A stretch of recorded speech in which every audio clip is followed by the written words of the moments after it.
सबसे पहली खबर, बल्कि बहुत बड़ी खुशखबरी, समंदर पार पाकिस्तानियों ने मैदान मार लिया। आपको जीत मुबारक हो। मेरी तरफ से, मेरी टीम की तरफ से आपको बहुत बहुत मुबारकबाद और तहसीन। किस बात की? आपने वो किया है जो पाकिस्तान की तारीख में पहले नहीं हुआ। और ये कोई और नहीं कह रहा, ये चौधरी निजामुद्दीन के अपने खास लोग लंदन में बाजमात होकर अपनी हार, अपनी शिकस्त और आपकी फतेह का ऐलान कर रहे हैं। वो चौधरी निजामुद्दीन जिन्होंने अपने पूरे लाओ लश्कर के साथ पाकिस्तान की पूरी सोसाइटी, पाकिस्तान की कौम के हर शोबे पर मुकम्मल तौर पर गलबा पा लिया है। वकला हो या मीडिया हो, कोई चू नहीं कर सकता। ब्यूरोक्रेसी हो या जजेस हो, कोई छोटा सा सच नहीं बोल सकता। खड़े होना तो दूर की बात है, और अगर कोई कोशिश करता है तो उसके ऊपर इस तरीके से स्टेट की पावर को अब्यूज किया जाता है, अनलीश किया जाता है कि उसको और उसके खानदान को मिसाल बना दिया जाता है और लोगों को डरा दिया जाता है। इन हालात में समंदर पार पाकिस्तानियों ने पूरी वफादारी, पूरी दिलेरी और पूरे हुब्बुल वतनी के जज्बे के साथ इस बात का बेड़ा उठाया कि वो लड़ेंगे इस निज़ाम के खिलाफ, वो खड़े होंगे। और पूरी दुनिया के हर शहर में समंदर पार पाकिस्तानियों ने अपनी औकात से बढ़ के मुजाहरे किए, अपनी औकात से बढ़ के जोर मारा, और हज़ारों, कभी हज़ारों की तादाद में, कभी सैकड़ों की, और कभी कभी दर्जनों की तादाद में भी निकल के उन्होंने इमरान खान के हक में, पाकिस्तान के हक में आवाज़ उठाई। जब सैन फ्रांसिस्को से लेके लंदन और बार्सिलोना और पेरिस और ओस्लो नॉर्वे से डेनमार्क और पूरी दुनिया के अंदर जब लोग निकलते थे तो उनसे यह सवाल पूछा जाता था कि अगर आपने एहतजाज करना है तो पाकिस्तान में करें, यहां एहतजाज का क्या फायदा है। कई दफा बहुत सारे ऐसे समंदर पार पाकिस्तानी जो इस कॉज के साथ पूरे दिलो जान से जुड़े हुए हैं, वो भी अपने आप से यह सवाल पूछते थे कि ये जो हमने मुजाहरा किया है, 5 घंटे 10 घंटे गाड़ी चलाकर आए हैं। मुझे अभी भी याद है, शाहिद साहब जो है वो वेलेंशिया से गाड़ी चला के आप पहुंचे बार्सिलोना, और साथ इतने सारे लोग लेके आए।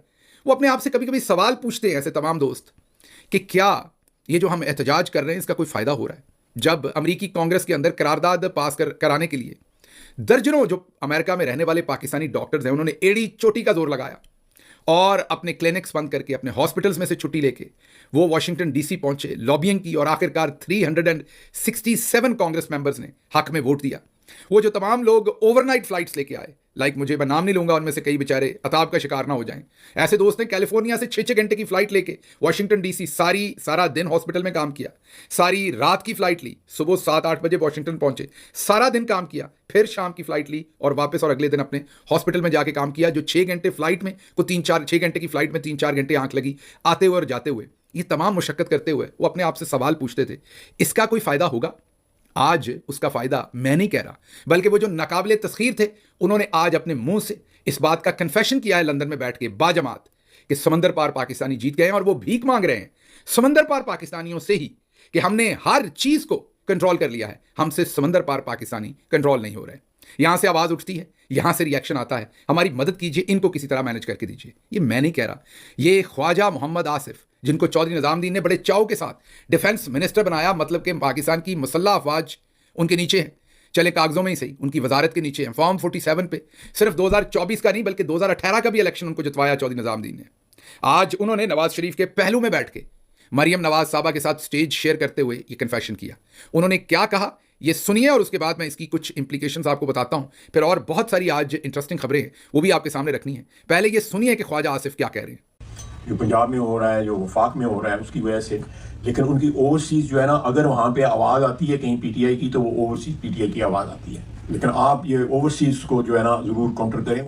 सुन लिया आपने, उन्होंने कहा कि सब चीज़ों में हमें फतेह मिल गई है। दबे लफ्जों में वो ये कह रहे हैं कि हमने सब चीज़ों में कंट्रोल कर लिया है। अब कुछ चीज़ आउट ऑफ कंट्रोल नहीं है, अगर कुछ कंट्रोल में नहीं है तो वो समंदर पार पाकिस्तानी नहीं है। शाबाश हो आप लोगों को, आपकी माओं को, जिन्होंने आपकी परवरिश की, आपके शनाख्ती कार्ड कैंसिल हुए, आपको धमकियां लगीं, आप में से कुछ वापस गए, उनको उठा के तशद्दुद किया गया, घर वालों को पीछे परेशान किया गया, आपको यहां पर परेशानियां दी गई, एम्बेसीज ने, इंटेलिजेंस के लोगों ने, यहां पर जो टाउट्स हैं, कुछ हमारी जमात के अंदर भी होंगे, कोई बाहर भी होंगे, जो एम्बेसीज के साथ मिले हुए हैं, जो आपकी मुखबरियां करते रहे, सब कुछ हुआ, हमारी आंखों के सामने सब कुछ हुआ, लेकिन आप डटे रहे। मैं किस किस का नाम लूं? मैंने आपको कहा कि ऐसे ऐसे दोस्त हैं जिन्होंने ऐसी, मैं शकील की बात करूं स्विट्जरलैंड में, या दूसरे लोगों की बात करूं, जिन्होंने दिन रात पूरी वफादारी के साथ पाकिस्तान के साथ, जिन्होंने पूरी काविश के साथ पूरी लड़ाई लड़ी है, और आज शुक्र अल्लाह का है कि आज उनका मुखालिफ अपने मुंह से कन्फेशन कर रहा है कि ये हमसे काबू नहीं आ रहे। तो मैं ख्वाजा मोहम्मद आसिफ साहब आपको बताऊं कि ये वो तबका है जो आपसे काबू इंशाल्लाह नहीं आएगा।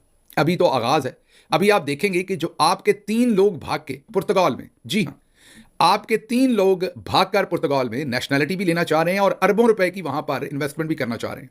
वो अरबों रुपए जो वहां से लूटे गए, कुछ इन्वेस्टमेंट पहुंच गई और कुछ और पहुंचेगी। हमारी पूरी नजर है, हमारी टीम इंशाल्लाह जल्द पुर्तगाल में जमीन पर उतरेगी और कोशिश करेंगे कि आपके पहुंचने से पहले आपके ऊपर जो इंसानी हकूक की खिलाफ वर्जियां, मतलब मैं ख्वाजा आसिफ की बात नहीं कर रहा, इनके कुछ साथी हैं ऐसे, उनके पहुंचने से पहले उनके ऊपर ऐसे मुकदमात करवाए जाएं ताकि यहां आकर वो सेफ हेवंस के अंदर अपनी इन्वेस्टमेंट लूटी हुई रखकर काम ना चला सके। पूरी कोशिश करेंगे ओवरसीज पाकिस्तानी, आपको छोड़ेंगे नहीं। और जो अगली खबर है वो भी इसी में से निकलती है। लंदन पुलिस के साथ ख्वाजा मोहम्मद आसिफ साहब ने मुलाकात की है। पाकिस्तानी सफारत खाना है, लग ऐसे ही रहा है कि ख्वाजा साहब की फुफ्फो का घर है, क्योंकि जिस तरीके से सामने चाय के कप पड़े हैं और बिस्किट पड़े हैं, लग यही रहा था कि लाला मूसा का जो सदर थाना था उसका एसएचओ बुलाया हुआ है ख्वाजा आसिफ साहब ने, और उसको चाय शाय रोटी पानी खिला रहे हैं और उसके बाद एफआईआर दर्ज करवानी। अब जो हमारे सूतर हैं, क्योंकि ये पाकिस्तानी एम्बेसी के तवस्सुत से उसके अंदर, वरना ख्वाजा साहब तो बाहर आपको पता ही है, वो अपने पैसों से तो शायद चाय का कप भी ना पिलाते पुलिस वालों को। अब वो जो प्लेटें हैं बिस्किटों की और सारी वो अपनी तरफ रखी हुई हैं, पुलिस वाले दूसरी तरफ बैठे हुए हैं, अगर आप तस्वीरों में देखें, और नजर आ रहा है कि चाय के कप तो खाली हैं लेकिन किसी ने प्लेट में से बिस्किट नहीं उठाया, मतलब कि वो पुलिस वाले इंटरेस्टेड नहीं है ये सारा कुछ करने में।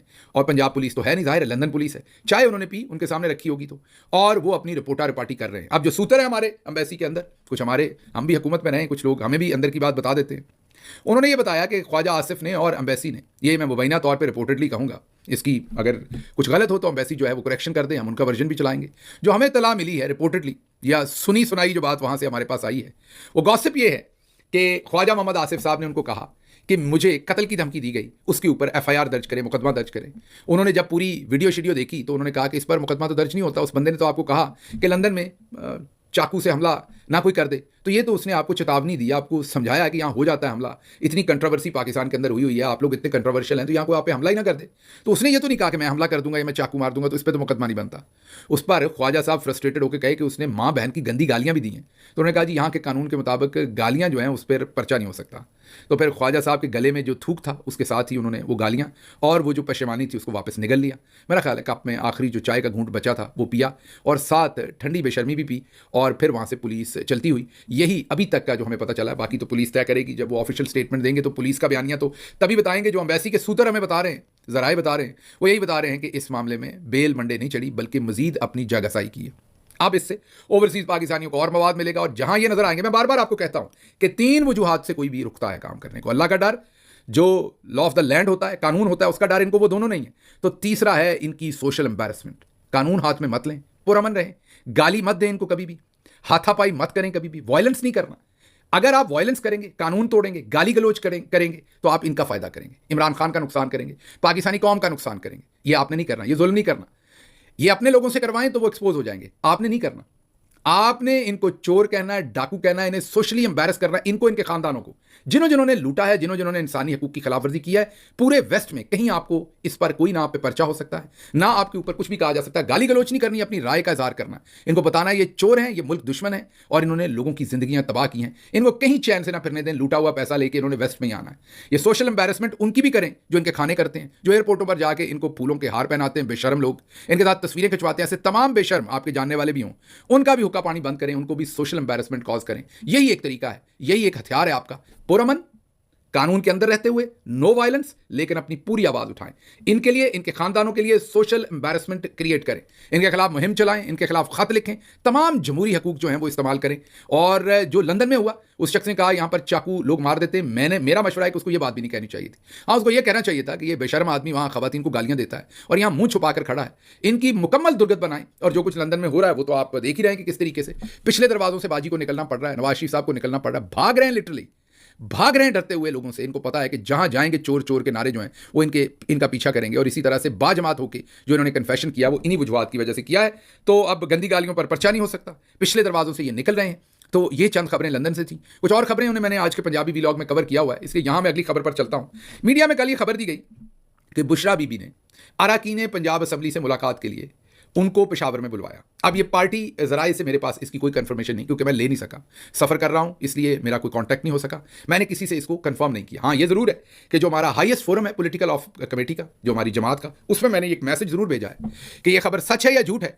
इसको मुकम्मल तरीके से मीडिया में सही तरीके से रिस्पॉन्ड करना चाहिए लीडरशिप को। ये जो हमारी सबसे टॉप लीडरशिप का एक ग्रुप है, उसके अंदर मैंने ये लिखा है कि बुशरा बीबी के ऊपर ये जो नया हमला है, इस पर उन्हें अकेला नहीं छोड़ना चाहिए, पार्टी को उन्हें भरपूर तरीके से डिफेंड करना चाहिए। अब मेरी पोजीशन ये क्यों है? मैं हमेशा से मौरूसी सियासत के खिलाफ हूं। मैं ज़ाती तौर पर यह समझता हूं कि मौरूसी सियासत एक अजाब है जो भुट्टो खानदान ने, जरदारी खानदान ने और तमाम बड़े बड़े खानदान अपने बच्चों को ही, बल्कि हमारे यहाँ तो उलमा कराम भी बड़े बड़े देखें तो वो भी अपने बच्चे को ही लॉन्च कर देते हैं बाद में अगला आलम बनाने के लिए। तो मौरूसियत जो है, मैं इसके खिलाफ हूं। और इमरान खान साहब ने भी कभी अपनी फैमिली को पॉलिटिक्स में वो नहीं लाए, ना वो कभी लाएंगे। लेकिन जो मौजूदा हालात हैं, जो सिचुएशन बन गई है, जिस तरह का जुल्म सितम है और जिस तरह की वफादारी, लॉयल्टी, डिटर्मिनेशन, मोटिवेशन और फोकस चाहिए, वो इमरान खान साहब के खानदान से ज्यादा शायद ही कोई इस वक्त पाकिस्तान में दे सके।